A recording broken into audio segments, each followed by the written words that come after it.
Dear God, please let me find some more Shining Fates before it's too late.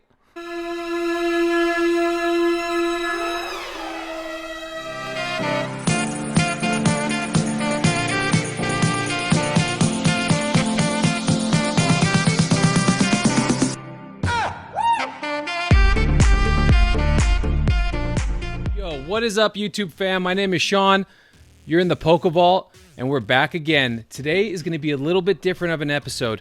Today I'm going to be talking about a little bit of investing, a little bit of news with the channel and some things that I'm doing, and then I also have a really big announcement at the end of the video, so definitely stick around for that. All right, hold on a second. What's up, guys? I'm actually editing the video that you're watching right now, but I'm willing to make you a deal.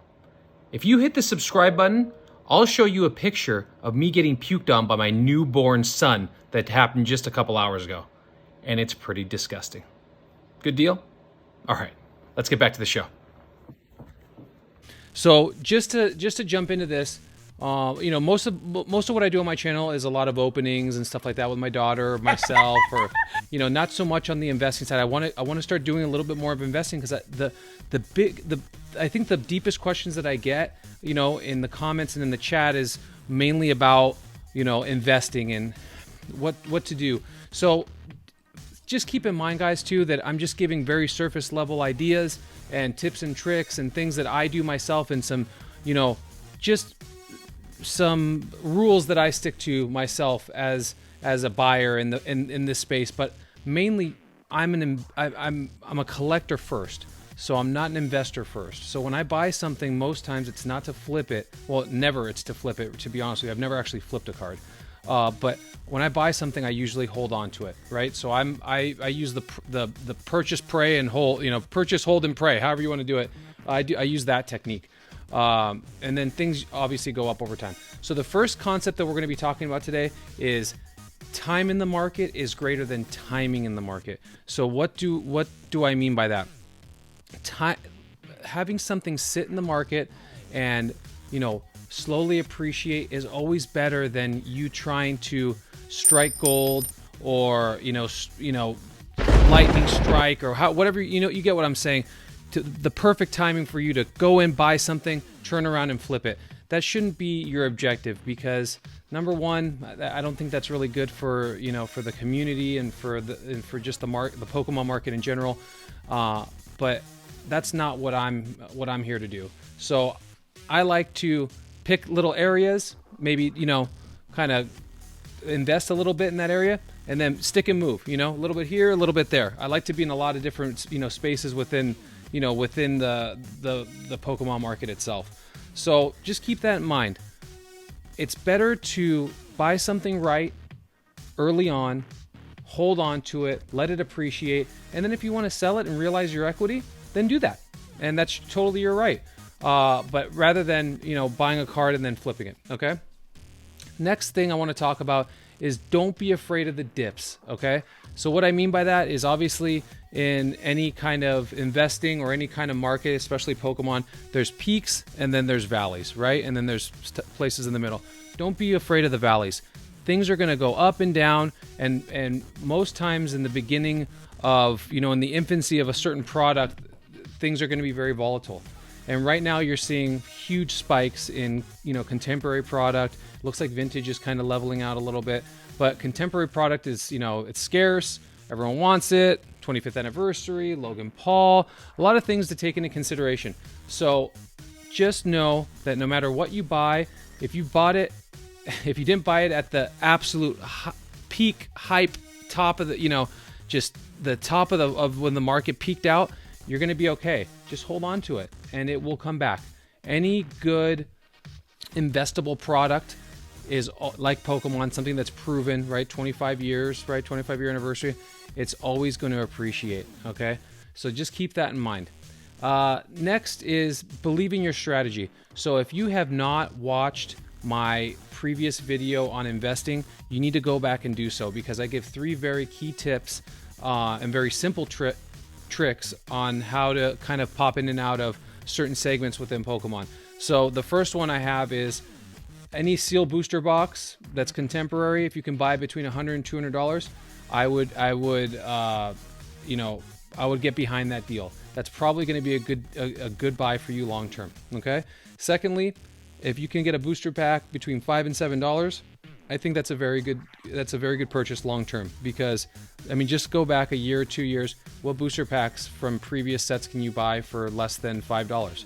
So you're not going to be losing your shorts on that. That's going to be a good buy for you. And then lastly, on vintage graded slabs, I stick to a very specific rule on vintage graded slabs, especially in 10s.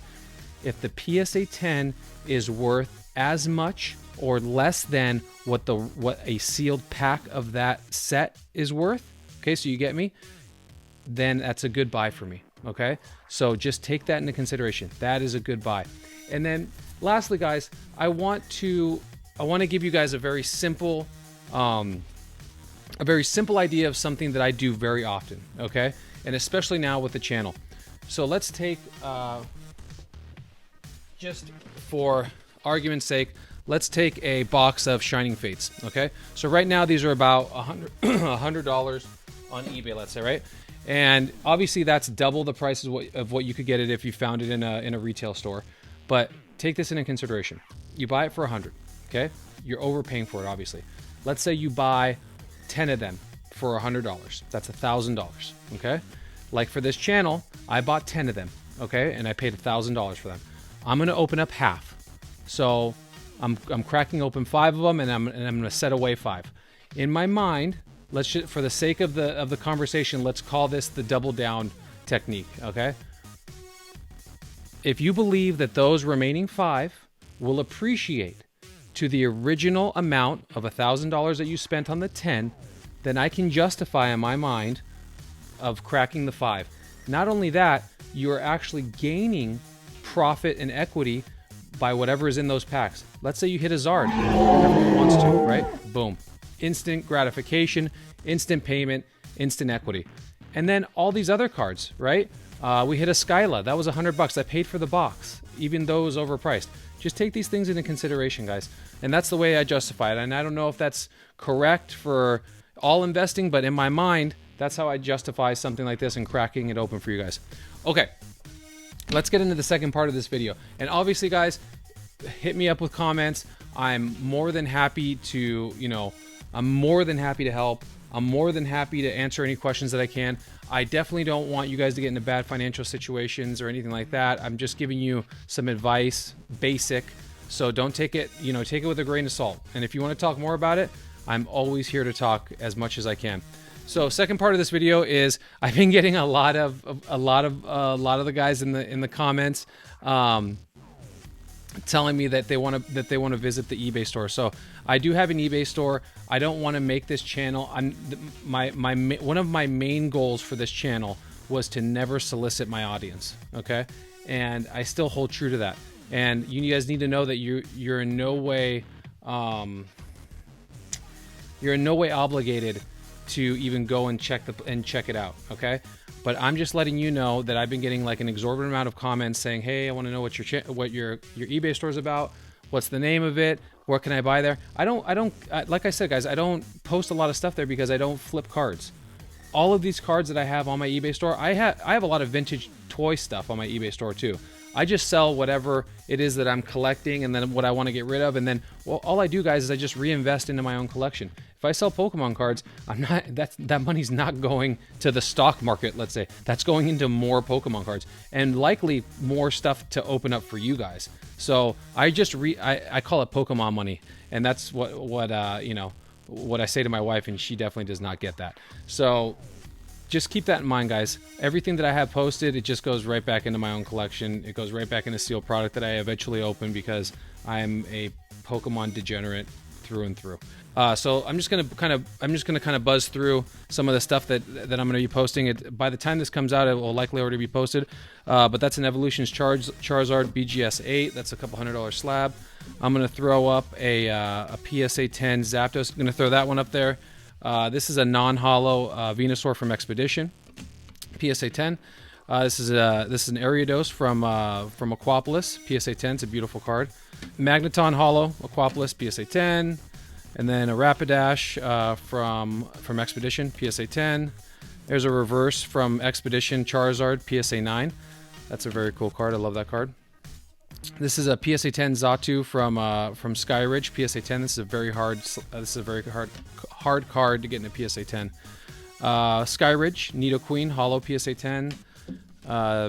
There's one of the dogs, PSA 10 Skyridge Jolteon Holo, beautiful card. This is that Error first edition Jungle card PSA 9. So that one's a pretty cool card. That's a base set artwork with the Jungle logo. That's pretty cool. Right here we got a Umbreon from Undaunted. That's the Prime card. These are really hard to get in PSA 10s for sure. Then we have a Gengar from the same set. Or no, I'm sorry. This is from Triumphant. But that's also a hard PSA 10, but that's in a PSA 9. And then this is a really cool one, guys. A no symbol PSA 10 Flareon. It is an older cert, so it's going to have that older backing. But these this is like a pop 36 or something. These are like super low pop. So these are very cool. And then also a no symbol Pidgeot from Pidgeot from Jungle PSA 8. It's a very cool card. Beautiful artwork. No symbol PSA 8 Pinsir from Jungle also. And then lastly, a Jolteon PSA 7, no symbol. These are just some filler things, guys. And I don't want to make it like these crazy cards, but if you want to get something out of the vault, I'll link my eBay page so you guys can go check these out. There's going to be other stuff on there. I sell all kinds of things. It's not just Pokemon cards. It's vintage everything. Whatever I'm feeling at the time. Lastly, guys, here is the big announcement. I'm thinking that I'm going to start announcing a giveaway for 2,500 subs. I know we're far away right now, but I want something to reach for, and I know you guys can do it. I know you can help me do it. You've gotten us this far. I'm going to give away a base set Charizard. I don't give a crap. People said you're crazy. I've talked to a few people about it. This is in very good condition. It's almost like in, I would say, very light played and Yearming condition. Holo has a few scratches, if that, but I want to give this away to you guys. When we hit 2,500 subs, we're going to do something crazy. Maybe a pack opening. Maybe I'll try my first live stream. So that's it, guys. That's what I want to do. That's the big announcement. I appreciate you guys. As always, if you stuck around this long, like and subscribe, baby. Care about you guys. I'll see you in the next episode. I live inside my own world of make-believe.